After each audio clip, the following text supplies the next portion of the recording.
Cheers, cheers, cheers. All right. So today, you just recently came back from Seattle, right? What day did you come back? How long ago? I came back last week. Okay. So I thought this would be a great time to talk about reverse culture shock. Yeah. Because you've lived in Japan for how long? About 5 years now. Okay. And when was the last time you went to Seattle? 3 years ago. Yeah. So it's been 3 years. So I'm sure there were a lot of things that kind of surprised you. Yeah. God, I don't even know where to start. Like, it was okay. So I want to start off. Yeah.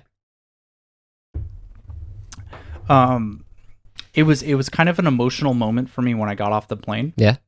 Because, so I got off the plane and SeaTac Airport in Seattle has changed so much. I don't even recognize it. It's crazy, man. How long has it been since you've been back to Seattle? It's been a good 3 years. Yeah. Yeah. So the light rail train system that they have has been expanded. Yeah. The kind of like just SeaTac Airport in general has been really updated, and it's not like. Yeah, for the longest time, it always gave me that like 1960s feel. Yeah. Like, have you been to Hawaii before? Yes. So like the airport in Hawaii feels that way Very too. much. Yeah. Yeah. So it's been updated a lot, and so I got off the plane and I didn't recognize anything, and that was my first hit of culture shock. It was like, this is supposed to be my hometown, and I don't recognize anything. Yeah. And it felt very alien to me, and I really felt detached from it. But it was really cool because I was getting off the plane, and they have this like sky bridge that goes from the terminal to the main airport. And the sky bridge is probably 3 or 4 stories tall, and it has an incredible view of Mount Rainier. Oh yeah. And people always compare Mount Rainier with Mount Fuji because they're very similar looking mountains, and it was a really beautiful moment. Yeah, seeing that, I was really happy to experience that. But then I met my family. They went and picked me up. It was great seeing my parents and my siblings and everything. But it was really overwhelming. Overwhelming in what way? In the sense that like when we would go places, I know this is gonna sound weird, but it was like too much English. Yeah, okay, I know what you mean. Do you know what I mean by that? I know what you mean. Yeah. It was really hard for me to focus on conversations. Like, it's weird though, because like my English hasn't gotten worse since I've been here. I hope not. I speak it every day, so it's like, and we're having a conversation in English right now, right? But I'm used to hearing a person speak English. You know what I mean? Yeah. Like I'm used to hearing Japanese all around me. And so I feel like my body is conditioned to filter out conversations. But when I got back to Seattle, especially like in the airport, and then we went to like kind of like a family barbecue later that night, there was like 4 or 5 conversations going on around me, and I could not focus on the conversation because like I kept picking up words in other conversations. So it was really disorienting. Yeah, no, I really get that because English is your native language, you don't even really need to process it. It just kind of goes in automatically. So you're used to only having that happen like at one channel at a time because you're living here. When it comes at you in different ways, then it's really easy to get overwhelmed. Like, so I mean, I was born in Germany, so my default is actually being in a place where the language around me is not English. So I get that. When I go back to the States, I'm like, whoa, I can understand everyone. This is weird. So that was like a really big hit to me. Another thing is, I mean, this is really simple, but grocery stores. So like I went with my mom and dad to a grocery store just to get food for the week. Try to speak with your mouth in front of the mic. Oh yeah. See, I'm not. I know, man. You want to? It's like it's like culture shock now coming back. But yeah, so we would go into the grocery store, and we've talked about this on the show before, that grocery stores in the U.S. are very different, but I really can't stress how different they are. I mean, just like the produce aisle with vegetables, for example, if you see pictures of them, they look similar, but then you start looking around at like what vegetables are available, for example, completely different. Yeah, like, so what were some vegetables that you saw that you don't really see in the States? I think corn was really pushed a lot. Yeah. In the States. Corn, you don't see like peppers. Mm-hmm. You don't see that being pushed as much Mm-hmm. as it is here. Mm-hmm. And some like stuff like cabbage. Mm-hmm. Here in Japan, you see cabbage kind of everywhere. Yeah. In it's America, so cheap too it's here. really cheap, right? In America, they have cabbage, but it's like a small little spot. It's like, all right, here's a cabbage. Yeah. It's done. Yeah, so like the thing about cabbage is like, one, in the States they're much larger, I feel, and they're much wider. Like the color's a lot weaker. But because they go by weight, it's like one cabbage is gonna cost you like $5. Yeah. It's like, dude, in Japan it's like $2. Yeah. You know? On the flip side of though, in the fruit aisle, I actually took a picture of it because I thought it was hilarious. Okay. Because I forgot how cheap they are. Fruit is insanely cheap in America. Dude, can you share that and then we can like put it up in the video later on? No, you don't have to show it to me now, but afterwards you can send it, so we'll put it up in the video so people can see. We had this like large plastic like bin or box or whatever of blueberries. Yeah. And it was like $2 or something. What? I don't remember the exact price, but it was really cheap. Yeah. And here in Japan, it's like you get like a small little thing of blueberries, and that's like $500 yen or something like that. Yeah. So it was really, really cheap, and just small things like that. Okay. Also, I don't know if this is more of a Kroger thing, but what's Kroger? Kroger's just a American brand grocery store. Okay. But there's sales everywhere. Mm-hmm. Maybe I'm crazy, but I just do not see that many sales here in Japan. Yeah, I mean they have them, but it's not like they're not as like on as big signage. Like in America, when you have a sale, you'll know it in 5 different places in really big letters. Yeah. Here in Japan, what I notice is like it's usually on like coupons on your receipt. Like you can like, oh, okay, look, if I go, I can get buy one get one free if I bring in this coupon. Mm-hmm. But like we were walking around in the store and every single aisle had at least 2 or 3 things on sale. Yeah, right. I get that. And the amount of bulk buying, oh my god. Bulk buying, yeah, that's a huge thing. Dude, it was so cool. So I made pulled pork sandwiches for my family. And we went to go get a pork shoulder from the grocery store. Yeah. And the pork shoulder was buy one, get one free. Really? It was a whole pork shoulder like this big. Yeah. Buy one, get one free. It was buy one, get one free. What? Yeah. Maybe that's a normal thing in the U.S. But that was shocking to me because you never see meat on sale here. Yeah. Yeah. Unless it's like about to go bad. Yeah, you know? Exactly, right? So do you feel like, of course there were probably things that were different than, this is really different from Japan, but do you feel like you changed at all? Like when you went back, you feel like you were different? 100%. I feel like, First, I want to add by saying, this trip would have been very different had I brought my girlfriend along with me. For me, this trip was very much just about seeing family. Personally, like I grew up in Seattle, so visiting the city itself isn't really that exciting for me because it's like I've especially because I used to do like homestay programs and stuff. So I've been there and done everything in Seattle, but I got to see my family. So that's the main reason I wanted to go. I feel like I actually talked with my family about this. It's like, it doesn't feel like I'm going back home. It feels like I'm going away from home. You know what I mean? Like your home is in my Tokyo? home is here in Tokyo. Yeah. I get that. And it's like, especially because visiting, so I'm from a small town called Bothell. It's like 20 minutes north of Seattle by car.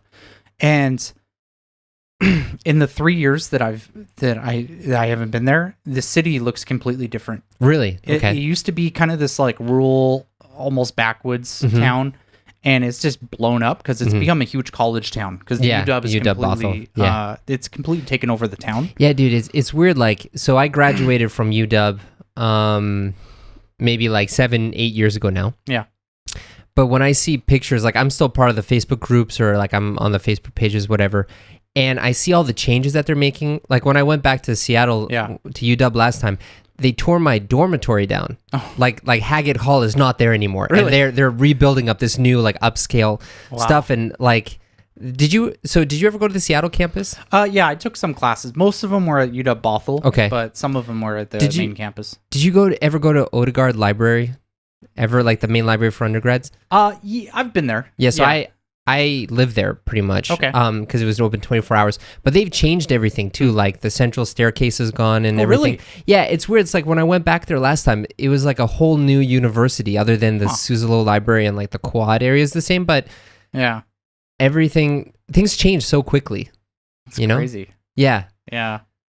Yeah, I think they made a prediction. I don't remember which year this is supposed to happen, but UW-Bothell was supposed to overtake the Seattle campus. Really? Like eventually, because there's just more space to expand in Bothell. Yeah. And I mean, you can definitely see that. Because I think when I was at the UW, I think the Seattle campus had like 30,000 students. Yeah, 30,000. Yeah. And the Bothell campus had like 10. Yeah.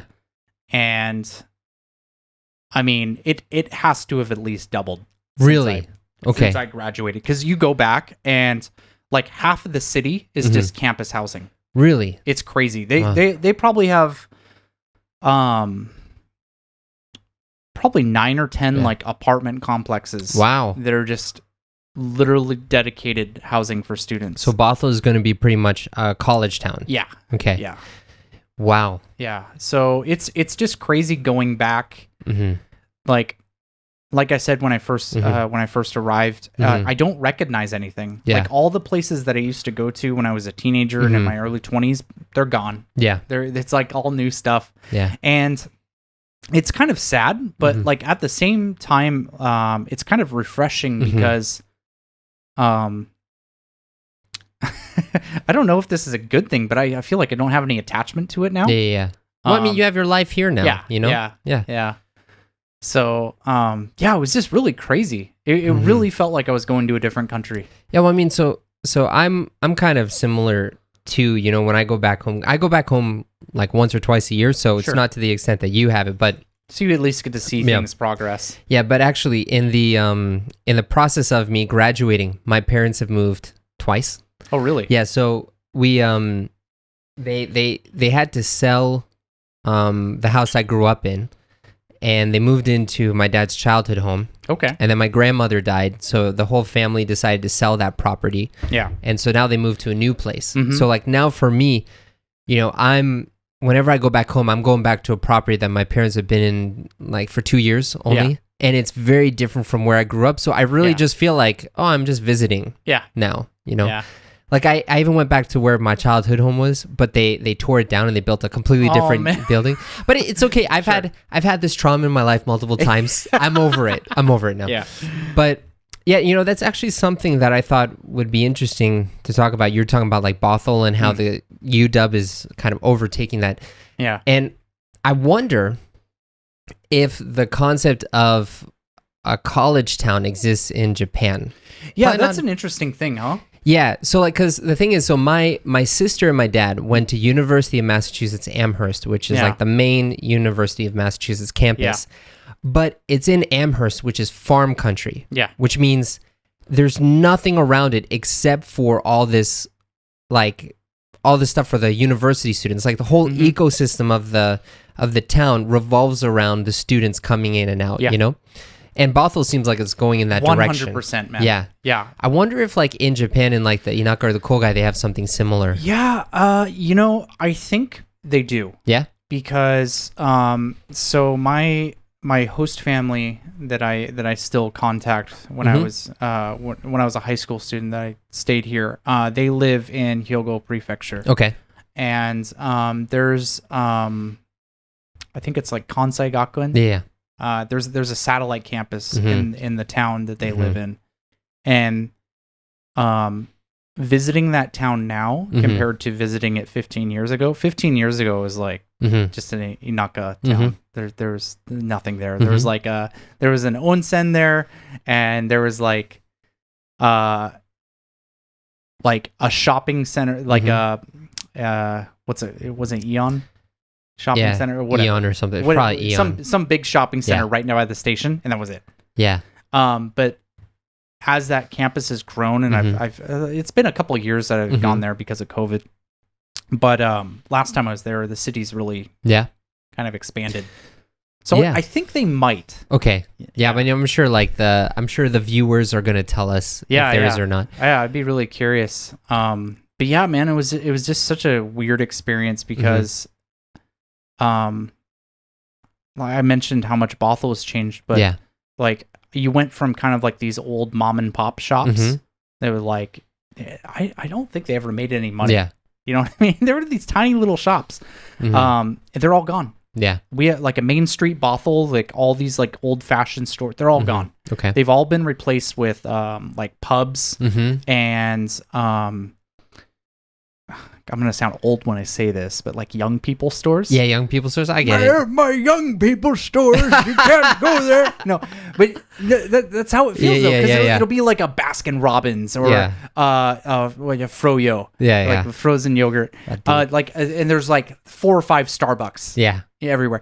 And that's what I mean. Like it's young people stores. Yeah. It's like, a 19-year-old isn't going to go buy like antique furniture. Yeah. Yeah, dude. But that's all Bothell is now. It's pubs and like Froyo.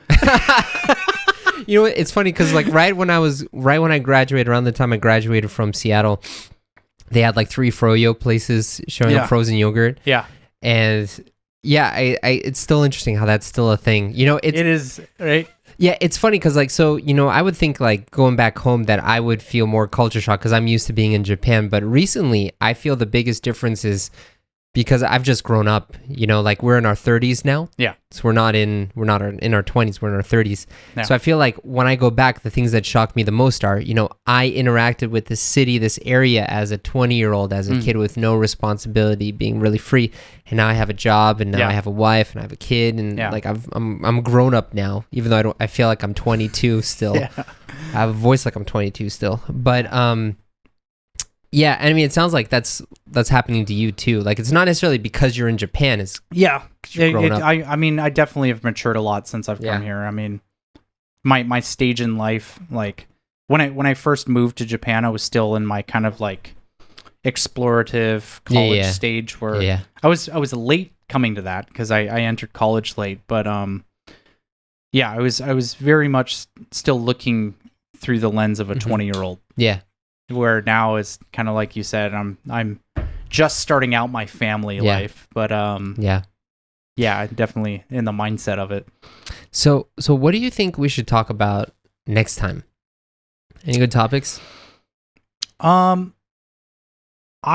would like to talk about weddings.